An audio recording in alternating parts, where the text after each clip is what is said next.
Et en effet, on m'a demandé de vous parler de l'agitation en réanimation. Donc vous allez voir que, avec les quelques topos que vous allez voir ce soir, il y a quand même pas mal de redites, parce que tout est lié.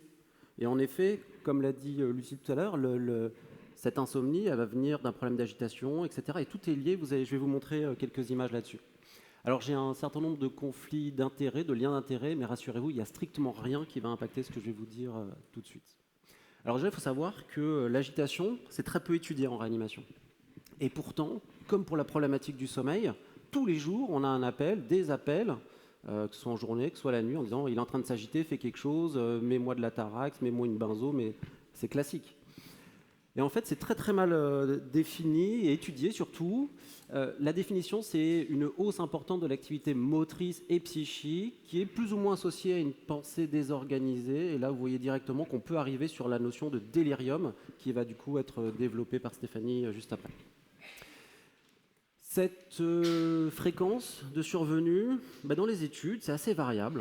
D'un patient sur 10 à quasiment 7 patients sur 10 vont présenter de l'agitation au cours de leur séjour. Et en fait, cette variabilité, elle vient de quoi? Elle vient des problèmes de définition et d'identification de cette agitation. Parce que finalement, quand on regarde les définitions qui peuvent être utilisées dans la littérature, ça peut être de l'agression physique, des insultes, de l'énervement, du changement d'humeur, de la non-coopération. Bref, on peut tout mettre sous la notion d'agitation. Donc l'identification de ce phénotype agitation n'est pas si simple que ça. Et c'est pour ça que les données de la littérature peuvent être parfois assez discordantes. En pratique, comment il faut l'identifier? Il faut l'identifier avec des scores. Comme tout ce qu'on fait, l'identification de la douleur, de la sédation, il faut utiliser des scores robustes. Et le score qui est recommandé par les sociétés savantes, c'est le score de Richmond, le RAS, Richmond Agitation Sedation Scale, désolé pour l'accent, et on le définit, une agitation, avec un RAS supérieur strictement à +1. Donc je ne vais pas vous faire l'affront de vous redéfinir tout le score de RAS, mais je vous le présente ici, et vous voyez que l'agitation, c'est des RAS +2, +3, +4, avec des définitions qui sont assez claires sur l'agitation, très agité, combatif, et donc en face de ça, vous avez les définitions qui sont retenues par ce score-là. Donc vous avez ce score, vous avez identifié votre patient qui est agité. Maintenant la question, mais c'est grave ou c'est pas grave ça? Qu'est-ce qui va se passer pour mon patient agité? Tout ce dont on a peur, c'est qu'il s'arrache ces dispositifs plus ou moins invasifs, plus ou moins vitaux. Et ça arrive dans quasiment un quart des cas chez des patients agités. Pourquoi? Parce qu'on va finalement les détecter assez vite et on va voir comment on peut les prendre en charge. Mais ce qu'il faut bien voir, c'est ce qui nous fait peur, c'est arracher une sonde nasogastrique, sauf cas particulier d'une chirurgie œsophagienne ou ce genre de choses particulières, c'est pas forcément très grave. La sonde urinaire, moi ça me fait un peu mal quand je vois que la sonde urinaire sort avec le ballonnet gonflé et que c'était un monsieur. Je ne comprends pas comment physiologiquement c'est possible. Ce qui nous inquiète beaucoup plus, c'est la fameuse sonde d'intubation. Oh là là, il va s'auto-extuber, c'est une catastrophe. Maintenant, la question, c'est est-ce que c'est pas parce qu'il avait besoin d'être extubé, en fait? Peut-être qu'on était en retard, et je vais vous revenir dessus tout à l'heure. D'autres conséquences, mon patient agité, qu'est-ce que je vais faire? Je vais monter un peu dans les tours en termes de sédation. On va voir les différentes molécules qui peuvent être utilisées. Si je poursuis ma sédation, qu'est-ce que je vais faire inévitablement? Je vais augmenter ma durée de ventilation mécanique. Donc je vais augmenter ma durée d'hospitalisation, augmenter les infections liées aux soins, les fameuses PAVM. Je vais augmenter les complications liées à cette sédation, notamment les troubles cognitifs qui peuvent apparaître derrière. J'augmente ma complication de décubitus. Je ne peux pas réhabiliter précocement mes patients. Et j'ai plus de réintervention chirurgicale, ce qui sort dans la littérature. Typiquement, le patient qui va s'agiter, qui va arracher ses drains, qui va s'éviscérer en post-op de chirurgie digestive avec une paroi encore un peu fragile, on sait qu'ils vont plus souvent au bloc opératoire. Donc on voit que le pronostic peut être vraiment catastrophique pour certains patients. Et puis les Américains, eux, ont carrément coté ça, fait une vraie analyse médico-économique. Alors c'est la particularité des États-Unis, mais dans une unité de 42 lits, ils avaient montré que ça leur coûtait 250 000 $ par an. C'est énorme en fait. Et en effet, avec ces 250 000 $, si on arrivait à mieux gérer, on pourrait acheter du matériel qui permettrait de diminuer lui-même l'insomnie, l'agitation, etc., etc. Bref, on voit qu'il y a un certain nombre de conséquences. Chez qui ça va arriver? Il y a quelques facteurs de risque qui ont été identifiés. Je vous présente ici trois études qui ont identifié des facteurs de risque parfois différents. Alors, l'utilisation chronique de psychotropes, on sait que d'avoir une maladie neurodégénérative, neuropsychiatrique peut être facteur de survenue de cette agitation. L'alcoolisme chronique avec le fameux sevrage de cet alcool, l'hyperthermie, le sepsis, les dysnatrémies, l'utilisation de sédation, donc ce que nous on va faire à nos patients peut entraîner de l'agitation, on va y revenir. Et puis les patients les plus vulnérables sont aussi les patients les plus âgés, notamment 75 ans, avec déjà des troubles cognitifs préexistants. On sait que c'est très très connu en gériatrie, ça. Le délirium, vous allez le revoir juste après. La douleur, je rejoins complètement le topo précédent, c'est la douleur en premier qu'il faut gérer. Et ça, on sait tous le faire. On a de très bons médicaments pour ça. La ventilation mécanique peut être assez agaçante pour nos patients. Et puis le sevrage tabagique. Et puis, un autre point très important, c'est que la contention, c'est pas anodin. Imaginez, vous êtes en train de vous réveiller à peine de votre intervention et vous êtes attaché, ficelé dans votre lit. Vous allez mal le vivre, vous allez vous agiter, c'est normal. Et donc on va rajouter encore de la contention, et on sait, et ça a été montré, que la contention entraîne par elle-même de l'agitation et du délirium. Donc ça, c'est une vraie problématique. Pourquoi mon patient va s'agiter? Donc on a vu déjà des facteurs de risque. Maintenant, pourquoi ils vont s'agiter? Il y a des causes qui sont très clairement identifiées dans la littérature, des causes médicales. Tout ce qui est sepsis peut entraîner de l'inflammation, de l'agitation. Ça peut entraîner ça. Les troubles métaboliques, les troubles respiratoires, des troubles neurologiques, et puis ce qu'on a tous appris à l'école de médecine ou à l'école paramédicale, c'est patient agité qui arrive aux urgences, c'est quoi? D'abord, on va chercher le globe vésical et la rétention de matière fécale. C'est la première chose à faire, mais c'est vrai. Ça marche aussi comme ça en réanimation. La douleur est un critère majeur de survenue d'agitation. Vous n'êtes pas bien, vous êtes hyperalgique en post-opératoire. Si les choses ne sont pas bien gérées, s'il n'y a pas d'anesthésie loco-régionale, etc., vous allez être inconfortable et agité. Et là, on va monter dans les tours, mettre des médicaments, etc. Et puis le délirium, j'y reviens pas ici, ça va être développé juste après. Le délirium est associé à la survenue d'une agitation dans son phénotype hyperactif, productif, bien entendu. Les syndromes de sevrage, on l'a déjà un petit peu abordé avant. Nos psychotropes, l'alcool, le tabac, tout ça peut entraîner du sevrage et donc de l'agitation. Donc il va falloir peut-être, comme ça a été dit auparavant, remettre certains médicaments, et notamment les benzodiazépines du patient qui en a besoin, qui l'utilise en chronique. Et puis nos médicaments, ici, dans cette revue de la littérature qui a été faite par l'équipe de Grenoble et de Montpellier, sur laquelle je me suis énormément appuyé pour faire ce topo-là, qui est paru dans SCCPM en 2020, ils ont listé les différents médicaments qu'on peut être amené à utiliser et qui peuvent entraîner de l'agitation. Et c'est regarder cette liste de médicaments, on les utilise tous les jours. Et pourtant, on sait que c'est des vecteurs majeurs d'agitation et éventuellement de délirium. Et les plus fréquents, en tout cas chez nous, ceux qu'on utilise le plus fréquemment, le néfopam, le céfépime comme antibiotique, on sait que c'est pourvoyeur d'agitation, de délirium derrière. Donc ça, il faut faire extrêmement attention et toujours, j'y reviendrai tout à l'heure, rechercher les différentes causes de survenue de cette agitation. Moi, j'aime bien cette diapo parce qu'elle vous explique un petit peu, c'est une revue de la littérature, sur la sédation et le délirium en réanimation, parue dans New England en 2014. Elle vous explique un petit peu la jonction des différentes entités dont vous entendez sans arrêt parler, et en fait, tout est lié. Ici, on est en train, de parler de... il n'y a pas de pointeur. Il n'y en a pas, c'est ça. Le délirium peut être causé par de l'agitation, en tout cas de l'inconfort, et vous avez différentes causes. Le bruit, on en a déjà parlé, les sédations, les sevrages, l'anxiété, la frustration, le problème d'homéostasie, la soif. La soif est extrêmement décrite par les patients et très inconfortable pour nos patients en réanimation. Les asynchronies avec le ventilateur, etc. Et tout ça est lié, bien entendu, avec aussi la douleur. Et vous voyez ces interconnexions entre les différentes entités. Et c'est pour ça que quand on prend en charge un patient, il faut vraiment tout regarder, parce qu'il y a plein de modes d'entrée, finalement, dans des anomalies que mon patient de réanimation va pouvoir présenter. Il y a des facteurs non modifiables, patients plus âgés, plus graves, ça c'est sûr qu'on ne peut pas y faire grand-chose. Mais il y a plein de choses qui sont modifiables, comme ça a été dit auparavant. Et le maître mot, finalement, ça va être la prévention. Encore une fois, là, vous allez être relativement déçus sur la gestion de l'agitation et sur les médicaments. Je vais vous montrer un peu ce qu'on peut utiliser, mais le maître mot, c'est « il ne faut pas que mon patient soit agité, donc il faut que je prévienne la survenue de cette agitation ». Et comment je vais faire?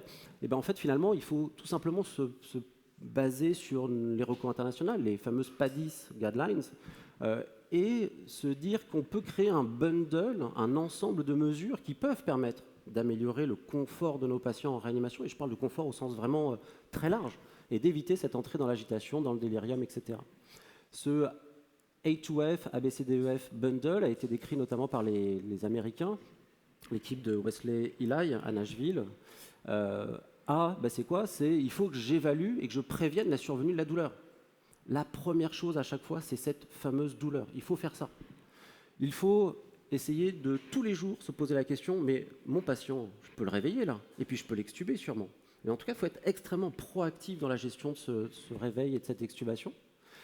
Bien choisir nos molécules, parce qu'on verra qu'il y a des molécules qui sont plus ou moins pourvoyeuses d'agitation, de délirium, donc il faut bien choisir notre molécule, et notamment des molécules à demi-vie peut-être courte, et qui permettent de s'éliminer rapidement. Évaluer, prévenir et gérer ce délirium, ça c'est fondamental d'aller le chercher, d'aller le traquer, et ce sera redit juste après. Et puis bien entendu, il faut réhabiliter nos patients.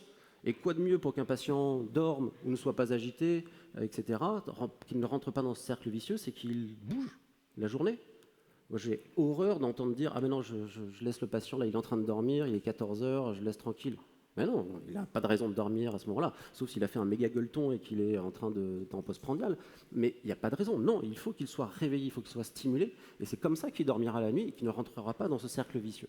Et enfin, faites rentrer les familles en réanimation. Ça, c'est fondamental. Les familles sont nos meilleurs alliés. C'est eux qui connaissent les patients. C'est eux qui vont les stimuler, qui vont les réorienter au niveau cognitif, temporo-spatial, qui vont faire qu'ils vont mieux dormir, qu'ils vont mieux vivre la réanimation, etc. Donc faites rentrer vos familles dans les réanimations. Et ce genre de bundle-là, hyper simple, je vais vous montrer comment ils font les Américains, ça augmente l'incidence du sevrage de la ventilation mécanique, moins de ventilation mécanique en réanimation, plus de sorties précoces de réanimation et de l'hôpital, meilleure récupération cognitive, meilleure autonomisation physique et, in fine, amélioration de la survie de nos patients. Et ça a été montré, et la façon dont font les paramédicaux, grosse étude avec 15 000 patients en réanimation, c'est les paramédicaux qui tous les jours se disent « j'ai fait attention à ma douleur, j'ai fait mon épreuve de sevrage et mon arrêt de la sédation, j'ai essayé ça, j'ai bien choisi mes médicaments, j'ai bien cherché mon délirium, etc., etc. » Et juste en ayant cette checklist de cocher les cases, donc en étant proactif et en n'oubliant pas certaines étapes, et bien plus vous allez augmenter le taux de suivi de ce bundle, plus vous allez améliorer le pronostic de votre patient. Et ça coûte quasiment 0 € à faire. Et c'est extrêmement efficace pour nos patients. Bref, malheureusement, mon patient devient agité. Comment je vais le traiter? Donc on a dit que c'était un RAS supérieur strictement à +1. Et là, en fait, je vous ai traduit en français l'algorithme qui a été proposé par l'équipe de Grenoble et de Montpellier dans cette revue de la littérature, qui est très bien fait. Donc je ne vais pas réinventer la poudre. Première chose, c'est rechercher les causes. Si un patient est agité, il faut se demander pourquoi. Ce n'est pas juste je vais lui mettre un coup de neuroleptique derrière les carreaux et puis je vais me recoucher. Non, il y a un problème chez ce patient. Il faut traquer la cause. Est-ce qu'il a mal? Est-ce qu'il y a des causes médicales, celles que je vous ai énoncées juste avant? Est-ce qu'il est en délirium? Et ça, c'est hyper important d'aller le traquer parce que le pronostic neurocognitif à distance, il est catastrophique pour ces patients-là. Est-ce que ce sont mes médicaments qui sont en train d'entraîner cette agitation? Est-ce qu'il est en sevrage? Est-ce qu'il ne faut pas juste que je lui remette sa fameuse benzodiazépine? Est-ce qu'il ne faut pas que je mette quelque chose pour son sevrage en tabac, etc. Et on y revient, l'insomnie. Est-ce que c'est juste qu'il n'a pas dormi? Il faut que je l'aide peut-être d'une façon ou d'une autre à le faire dormir, mais ce n'est pas facile.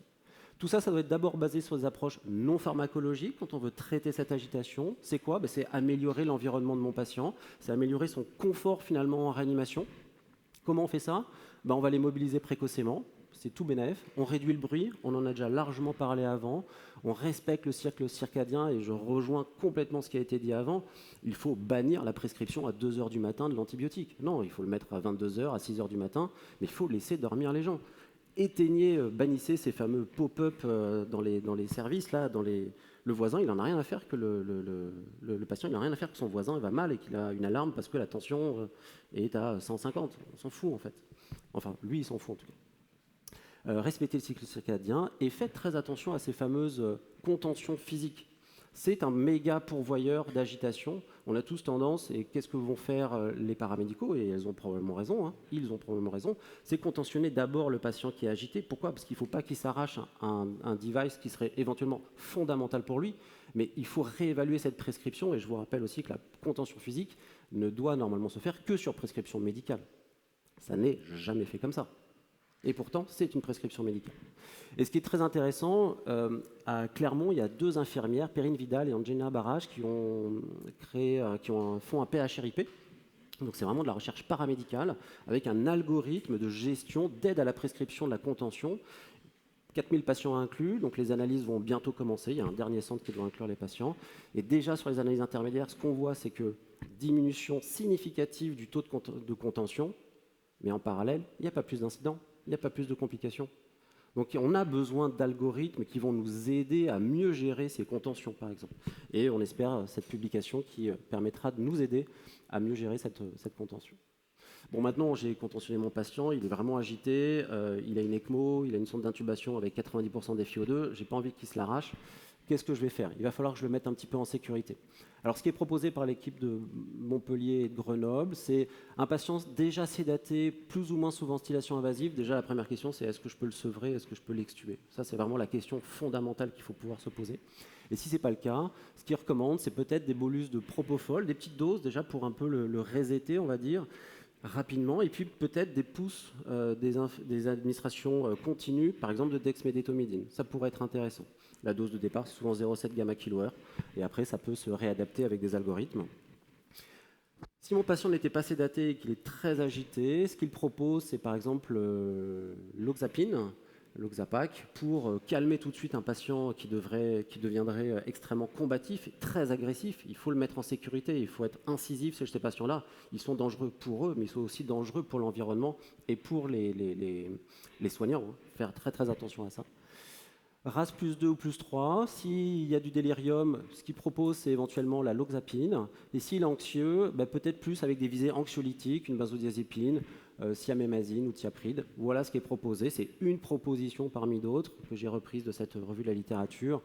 Mais n'oubliez pas qu'un médicament qui pourrait être sympa, c'est la dexmédétomidine. Et comme vous le savez, il n'y a pas de dépression respiratoire. Donc vous pouvez l'utiliser chez des patients non intubés notamment. Et ça marche plutôt pas mal, je vous le montrerai juste après. Les syndromes sevrage, on en a déjà parlé. Peut-être qu'il faut mettre des substituts, peut-être qu'il faut recommencer voilà, le sevrage en opiacé, il faut y penser. Vous avez arrêté votre Sufinta, votre Hemifinta, peut-être que derrière, il y a peut-être un peu de sevrage, c'est possible. Pensez à ça, parce que souvent, on passe un peu à côté. L'insomnie, on en a déjà parlé. Stimulez vos patients la journée, et puis la nuit, faites attention au bruit, à la lumière, on en a déjà parlé. Et puis, éventuellement, certains patients peuvent bénéficier d'un médicament inducteur, on va dire, mais surtout s'ils l'utilisent déjà à la maison. Évitez de les introduire, parce que le problème, c'est quand on l'introduit en réa, il va partir avec. Donc moi, j'ai plutôt tendance à éviter les benzos le soir, pas d'anti-H1 également. Par contre, la dexmédétomidine, ça, je trouve que c'est plutôt pas mal, plutôt satisfaisant en tout cas. Et puis surtout, vous n'oubliez pas que vous réévaluez systématiquement vos patients. Et s'il va mieux, il faut arrêter les médicaments. Il ne faut pas hésiter à les arrêter, quitte à les remettre derrière si ça revient. Mais n'entretenez pas ces médicaments-là ad vitam aeternam. Ça peut devenir très négatif. Je vous ai mis ici les différentes demi-vies, les différentes molécules qui sont proposées dans cette revue de la littérature. Comme ça, vous pouvez regarder ça à tête reposée. L'idée, c'est d'utiliser quelque chose qui va agir rapidement pour mettre en sécurité le patient et qui va s'éliminer rapidement. Pourquoi? Pour pouvoir notamment évaluer mon patient très rapidement et pas le faire dormir pendant des jours et des jours. Faites attention aux personnes âgées, notamment, ou les personnes avec des insuffisances rénales, des insuffisances hépatocellulaires qui vont moins bien métaboliser certains médicaments. Donc ça doit rentrer en ligne de compte quand vous utilisez vos médicaments. Dernier point sur lequel je voulais revenir, c'est la sédation. Donc on a souvent besoin de mettre un petit fond de sédation. Les PADIS guidelines disaient dexmédétomidine, propofol, c'est pas mal quand on veut une sédation légère, et c'est ce qu'on doit viser chez nos patients aujourd'hui. Hein. Plus de sédation profonde, sauf cas extrêmement particuliers, neuroréa ou SDRA extrêmement sévère, on va dire. La dexmédétomidine, aujourd'hui, a tendance à supplanter le propofol. En tout cas, c'est le sens des dernières recommandations 2025 de ces PADIS guidelines, cette update qui est sortie très récemment. Ça paraît intéressant et je vous présente le résultat d'une étude qu'on a menée à Clermont Un essai randomisé contrôlé chez des patients non intubés, agités, en délirium également. Et on a randomisé Dex versus placebo. 150 patients, on a fait une analyse intermédiaire, on a arrêté là parce que c'était significatif et le comité d'adjudication a dit on arrête.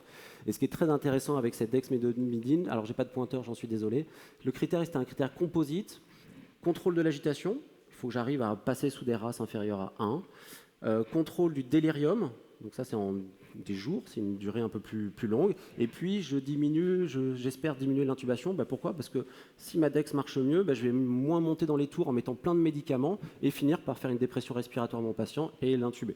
Et globalement ça marche, et ça marche surtout, c'est la 4e ligne, ça marche surtout sur le contrôle de l'agitation. Donc la Dex, ça a l'air de marcher très bien, et on diminue les quantités de médicaments qu'on administre à nos patients, donc ça paraît être super sympa.